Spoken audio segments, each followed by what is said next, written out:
Good morning friends. स्वागत आहे तुमचं आजच्या प्री मार्केट रिपोर्टमध्ये.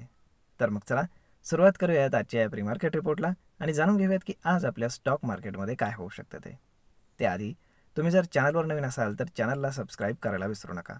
आणि जर तुम्ही अजूनही डीमॅट अकाउंट ओपन केलेलं नसेल तर डिस्क्रिप्शनमध्ये लिंक आहे, त्यावरती क्लिक करून आपलं डीमॅट अकाउंट देखील तुम्ही ओपन करून घ्या. तर मग चला सुरुवात करूयात आजच्या या भागाला. मित्रांनो, काल रात्री US मार्केट जर आपण पाहिलं तर हायर क्लोज झालेलं आहे ग्रीनमध्ये.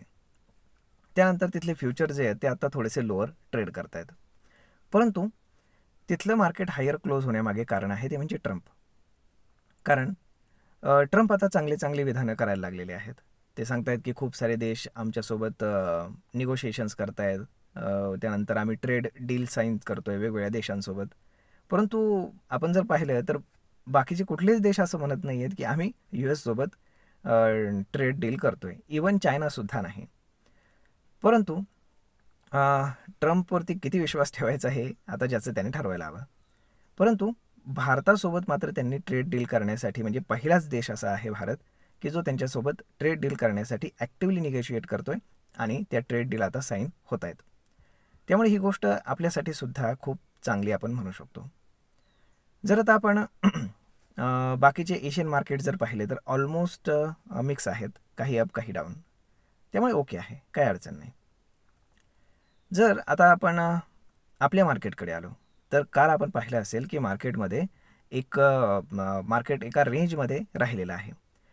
काय आहे की जे इंडिया आणि पाकिस्तानचं वॉर टेन्शन आहे त्याच्यामुळे मार्केटमध्ये लोक पैसे टाकायला थोडंसं कचरत आहेत. मार्केट वर घेऊन जात नाही आहेत, हे लक्षात घ्या. त्यातल्या त्यात आज निफ्टीची एक्सपायरी आहे, कारण उद्या मार्केटला सुट्टी आहे. त्यामुळे मोस्टली मार्केट एका रेंजमध्येच ठेवण्याचं काम केलं जाईल. आता आज गिफ्ट निफ्टी जर आपण पाहिलं तर गिफ्ट निफ्टी इंडिकेट करत आहे की मार्केट एक 40 ते 50 पॉईंट गॅप डाऊन ओपन होत आहे, म्हणजे ऑलमोस्ट फ्लॅट म्हणू शकतो. कालचा जर FISDAचा डेटा जर आपण पाहिला तर दोघेही नेट बायर्स होते. FISनं साधारण 2,500 कोटींच्या आसपास बाईंग केलं आहे आणि डोमेस्टिक इन्स्टिट्यूशन्सनं 1,000 कोटींच्या आसपास बाईंग केलेलं आहे. म्हणजेच काय की इन्स्टिट्यूशनल फिगर ही पॉझिटिव्ह आहे. आता जर आपण वॉर टेन्शन जर पाहिलं तर ते थोडं एक्स्कलेट होताना आपल्याला दिसतंय, कारण प्रधानमंत्री आणि राजनाथ सिंग यांची काल रात्री मोठी बैठक झाली आहे. प्लस मोहन भागवत यांच्यासोबत देखील पंतप्रधान भेटून काहीतरी चर्चा झालेली आहे.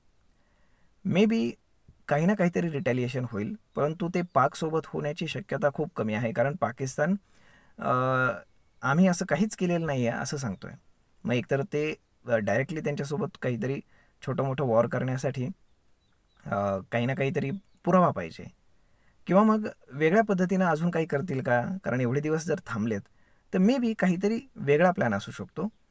त्यामुळे ते पाहणं जास्त गरजेचं आहे. परंतु जर काही झालंच, मिलिटरी ॲक्शन झाली तर मार्केटला एक झटका बसेल एवढं मात्र नक्की. आणि त्यामुळेच मार्केटला वर घेऊन जात नाही आहेत लोक, कारण साहजिकच आहे जर झटका बसणारच आहे तर मग साहजिकच आहे की स्वस्तामध्ये जर शेअर्स मिळण्याची पॉसिबिलिटी आहे तर मग काय घ्यायचं, बरोबर ना. त्यामुळे आजसुद्धा मार्केट एका रेंजमध्येच राहण्याची शक्यता आहे. डाऊनसाईडला 24,000 आणि अपसाईडला 24,500 या दरम्यानच आज मार्केट राहण्याची पॉसिबिलिटी आहे. कारण हायर साईडला जर आपण पाहिलं तर कॉल रायटिंग खूप जास्त झालं आहे, 24,500 आणि 24,800 या ठिकाणी. आता बाकीच्या जर आपण गोष्टी पाहिल्या तर एव्हरीथिंग लुक्स गुड, परंतु प्रॉब्लेम आहे तो फक्त इंडिया आणि पाकिस्तानच्या वॉर टेन्शनचा. त्यातल्या त्यात उद्या सुट्टी आहे मार्केटला, मार्केट डायरेक्ट परवा ओपन होणार आहे. त्यामुळे सांगता येत नाही की नक्की काय होईल, कारण शुक्रवार तसाही ट्रेंडिंग डे राहण्याची पॉसिबिलिटी आहे, कारण त्यानंतर पुन्हा 2 दिवस सुट्टी आहे आणि त्यानंतर मार्केट सोमवारीच ओपन होणार आहे. पाहूयात काय होतं ते. आय होप सगळं काही व्यवस्थित व्हावं. भेटूयात पुढच्या एका नवीन व्हिडिओमध्ये. तोपर्यंत तुम्हाला हा व्हिडिओ कसा वाटला हे तुम्ही आम्हाला कमेंट करून सांगायला बिलकुल विसरू नका. धन्यवाद.